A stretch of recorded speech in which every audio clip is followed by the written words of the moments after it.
Now, we had in chapter 12, and I'm not going into detail there, the roster of the kings of Canaan.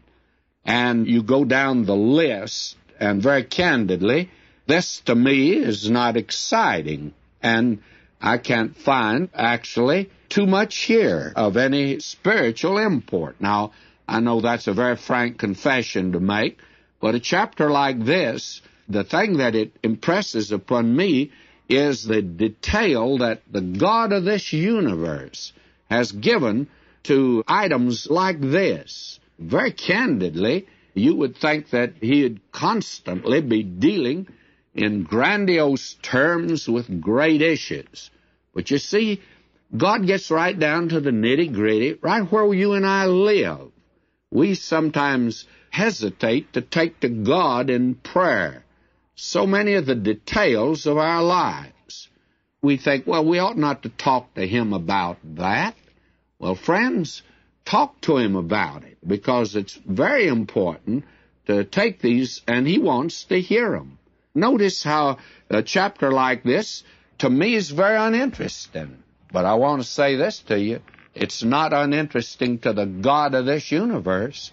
He made a record of all of these kings that surrendered to Joshua and the way that they took that land. You see, God is interested in the details of your life.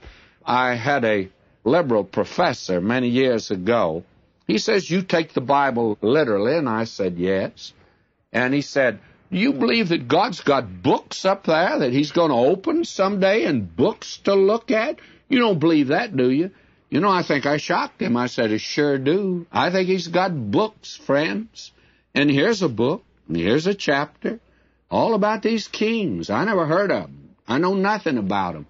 God does. He's recorded it. And I'm of the opinion that up there, you're in a book. Hope mine is not in the book of works. I want to be in the Lamb's book of life, by the way. That's the book to be in. But, my friend, whoever you are, your name's written down up there, and it may be in the book of the Lamb's book of life. You'll get in there by the new birth, by trusting Christ. And you don't get in there by your effort. There's a book of works, and He'll record your works, all the details of it, everything you've ever done. But I want to say this. When some of us get up there and find out that about all we did give was a cup of cold water that cost us nothing, it's going to be embarrassing indeed. It's all written down. And this chapter here, I'm not going to read it. I'm not going to read a verse in it. I'm just going to pass over it, friends. But it has a message, does it not, to us today?